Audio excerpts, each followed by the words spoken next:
back to my channel. I'm Sally and this is Secret Life of a Seamstress. So I'm here today with a bit of a delayed show and tell for things I've made in March and April.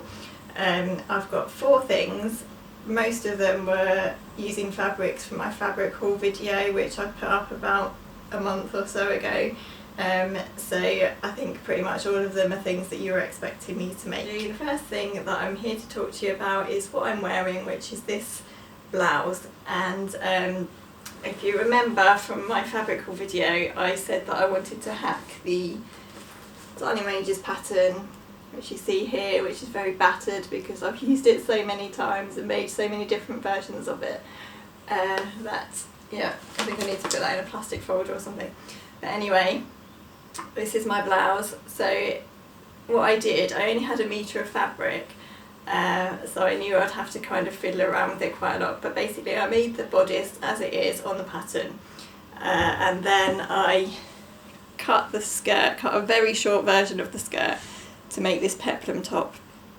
And when it came to it, I thought, oh, I hadn't really sort of allowed for enough fabric to make the peplum, so it's a bit shorter than I kind of envisioned in my head that it would be, but I still quite like it and I'm really pleased with this. And yeah, I like how it sits.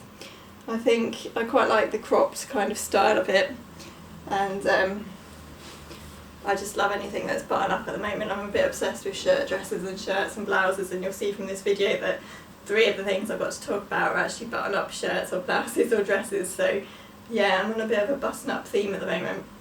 I think I would definitely like to make it again, and I think next time I'll probably shorten the bodice by about 1 inch, and then I'll make the peplum a little bit longer, just so that it's not quite so sticky out. But I think the fabric I've used is the double gauze, the Atelier Brunette double gauze, so it's kind of almost like a cotton, so I think it doesn't really drape that well, and it is a bit sticky out at the bottom, but I don't really mind that. I think it's quite nice, and especially because it's not that much fabric, it's not too bad. The sticky out's not too bad, but yeah, on the whole, really pleased with this. The only other thing that I wish I'd done is see where the peplum goes round. I kind of wish that I'd made the peplum open as well, so that it was all a blouse.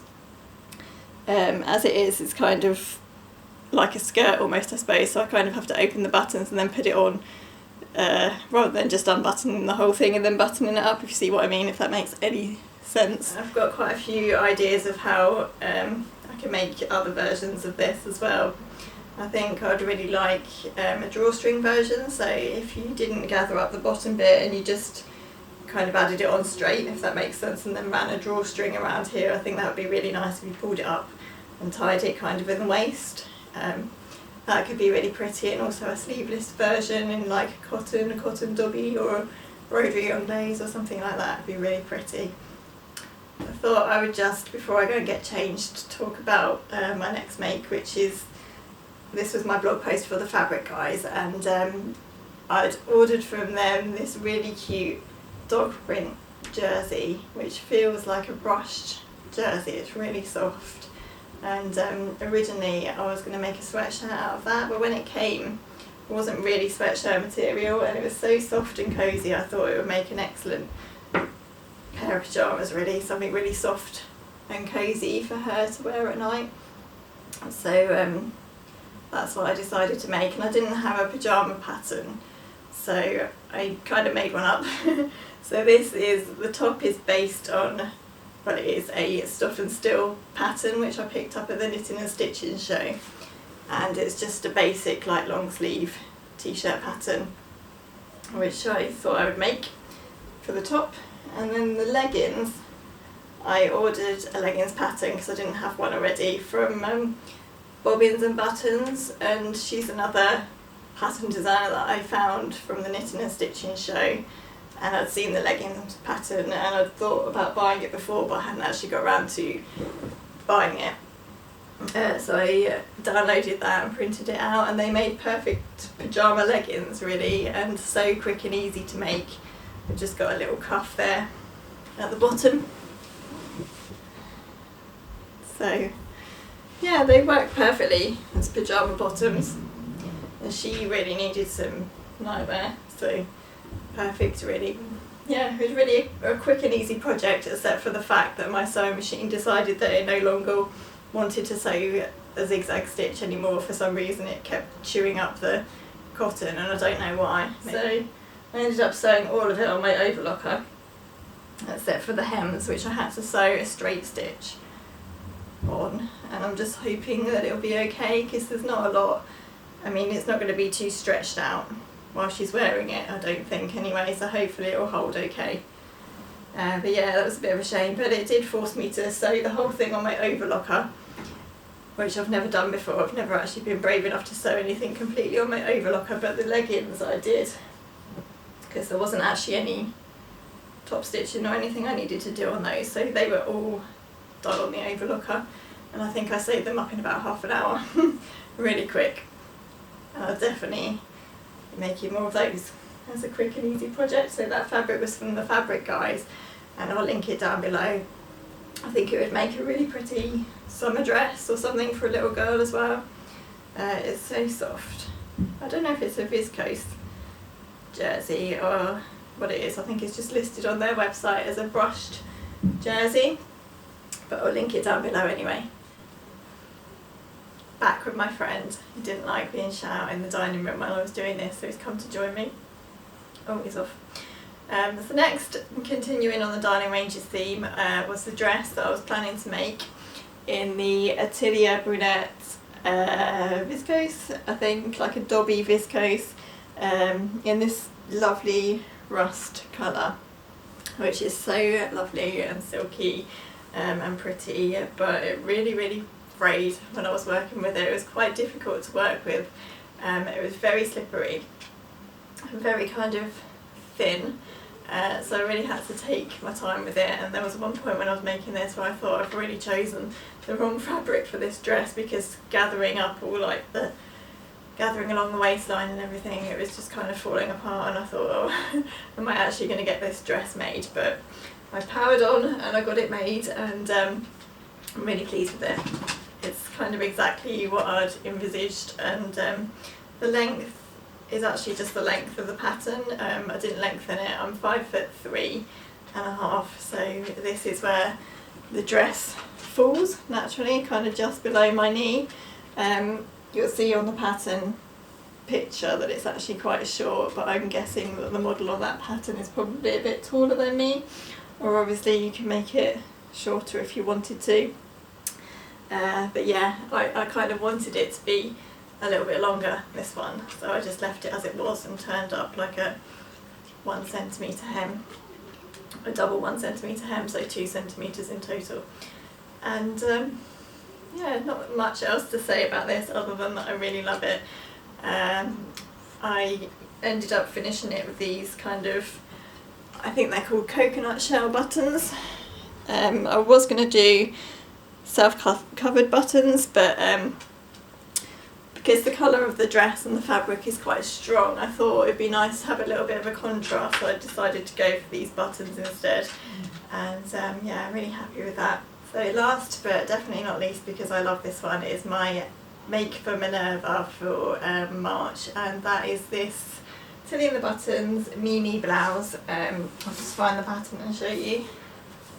This one I've been meaning to make for so long and I haven't got around to it, because I've had this book for absolutely ages, and it's, I'm sure you've probably all seen this, I'm sure everyone's got this book, but oh, where's the picture gone? I can't find it.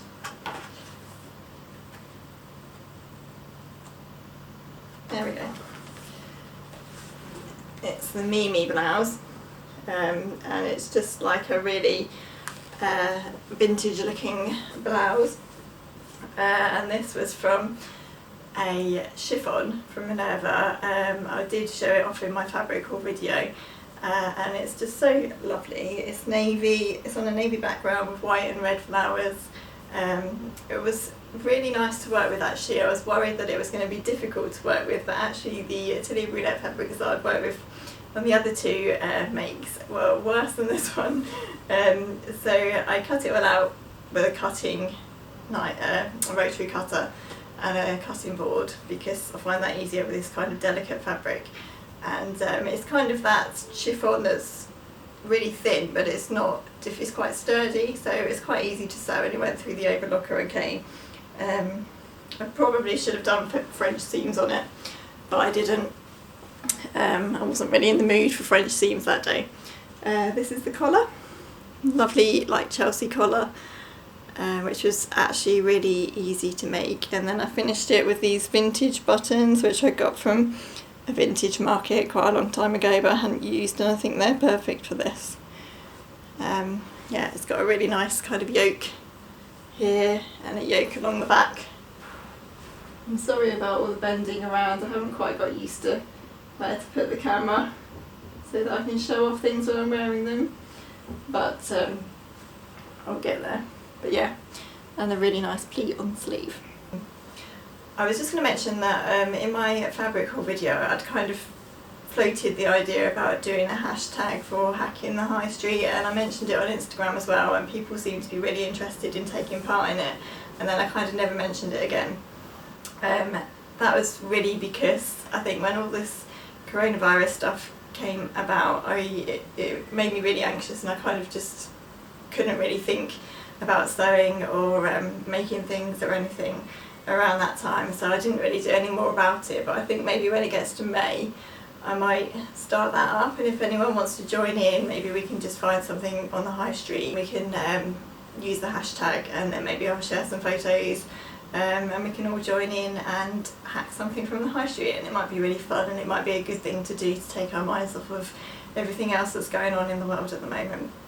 I think sewing, it took me a while to get into sewing when I was feeling like that, but as soon as I made something and I remembered how good sewing was for my mental health, it kind of made me feel much better. And I think sort of getting into creativity and knitting and sewing and making things and taking photos are all kind of things that take my mind off of anxieties and worries and things that are going on in the world at the moment. Thank you for watching.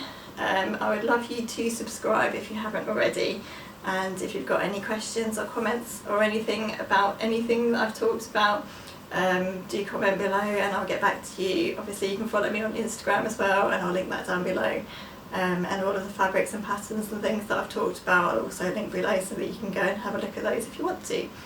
Thank you for watching, and I'll see you soon. Bye! We've got a little special guest joining us at the end here to model her pajamas that I talked about earlier. She wanted to be in the video today, so I'm going to stand up and do a twirl. Up to the camera. What do you think about them? They're good. Are they cosy? Like the material? Which doggy is your favourite? This